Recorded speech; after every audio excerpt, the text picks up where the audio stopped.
provocado pela experiência religiosa, né? E deixa eu ver aqui, há uma presença a ser experimentada, contudo, não para nesse dado, o nomeia, mesmo que para isso tenha que ousar dizer o indizível. Lembra da teologia apofática, agora há pouco, né? Ousar, portanto, significa que a teologia tenta nominar o inominável e o faz da única forma possível, no recurso dialético da linguagem, da mediação cultural.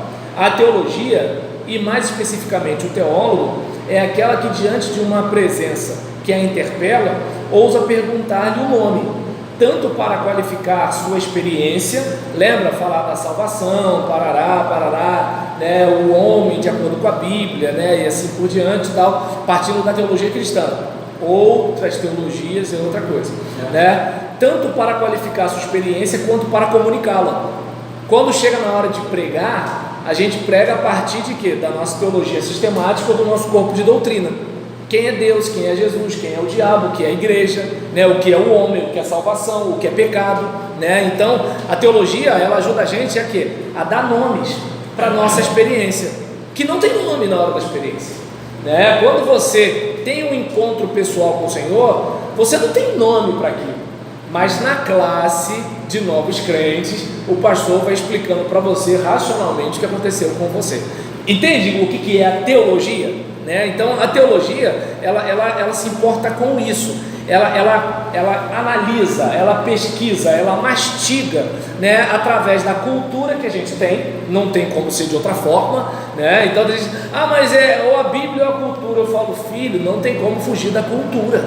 Cultura faz parte da nossa vida. E nós estamos falando da nossa cultura aqui. O estado Exatamente. Por exemplo, como é que você acha que vai ser a vida de oração de um cristão oriental? Com certeza vai ser uma oração longa.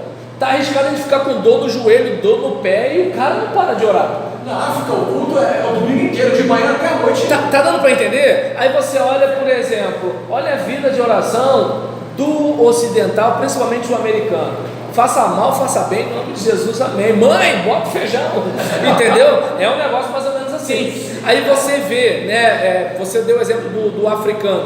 Olha o culto do africano, como é que é celebrativo, né? De celebração e tudo tal. Agora, olha o culto do europeu. Nossa, 2 horas, né? Entende? O culto do africano é um culto de muita celebração. Agora você olha o culto do europeu, é aquela coisa mais, entendeu?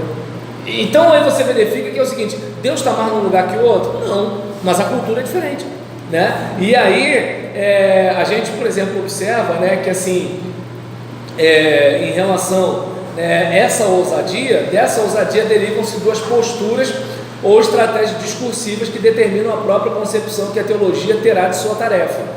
Por um lado, pode surgir uma postura conceitual unívoca, ou seja, só tem aquele sentido que a partir de procedimentos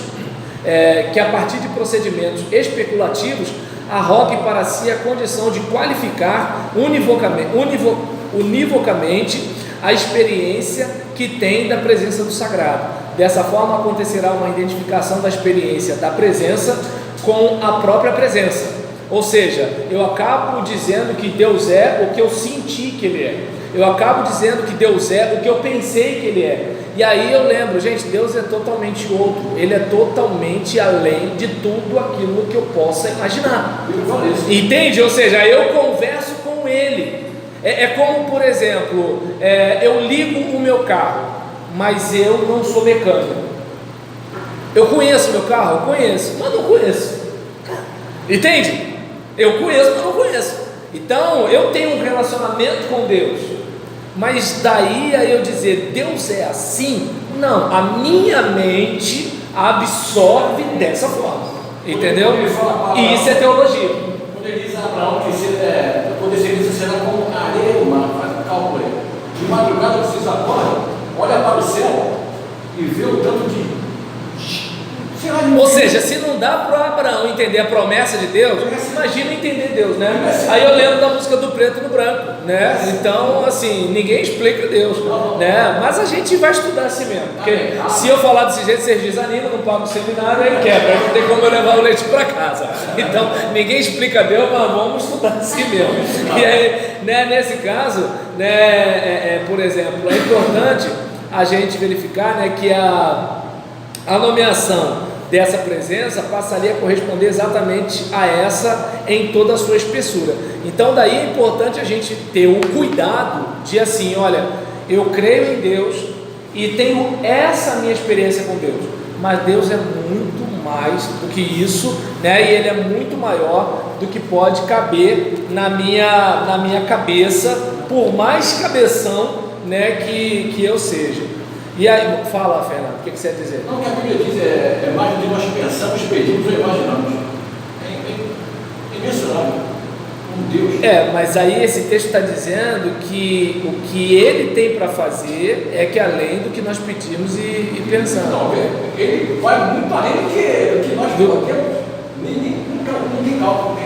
Tá bom. Aí nesse caso, então, né, eu estava pensando em compartilhar mais algumas coisas com vocês, mas o vídeo já ficou grande, né? A gente já está em 40 minutos, né? E acredito que vai ficar meio puxado para nós, mas assim, é importante a gente ter a ideia, né, de que teologia é aquele estudo relacionado a Deus, né? Aquilo que está relacionado ao que Deus fez, ao que Deus faz, né? Está relacionado à criação de Deus, tudo que está relacionado a Deus, né? E no contexto da religião cristã, não é o estudo de Deus como algo abstrato, mas é o estudo do Deus pessoal revelado na Bíblia.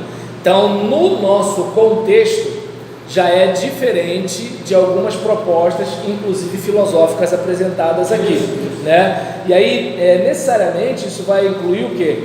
Tudo que é revelado sobre ele, suas obras e as relações dele com as criaturas.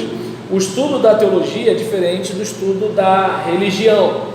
Por quê? Porque o estudo da religião inclui todas as religiões mundiais e seitas, e usa várias metodologias, sociologia, antropologia, história, psicologia, etc.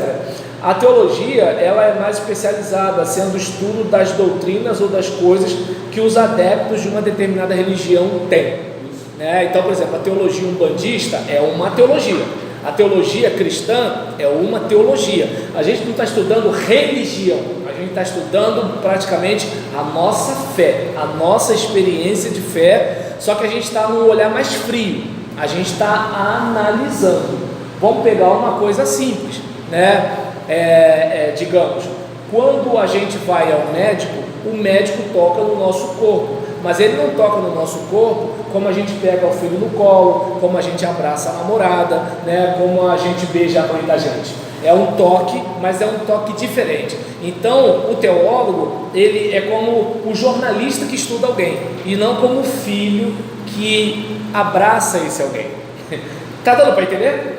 Né? Aí, diante disso, o estudo, a teologia, nesse caso, caminha por aí, né? E existem vários tipos de teologia, cada uma com a sua própria metodologia. A teologia sistemática depende das pesquisas e dos resultados das outras áreas, e sua metodologia requer a capacidade de aproveitá-los.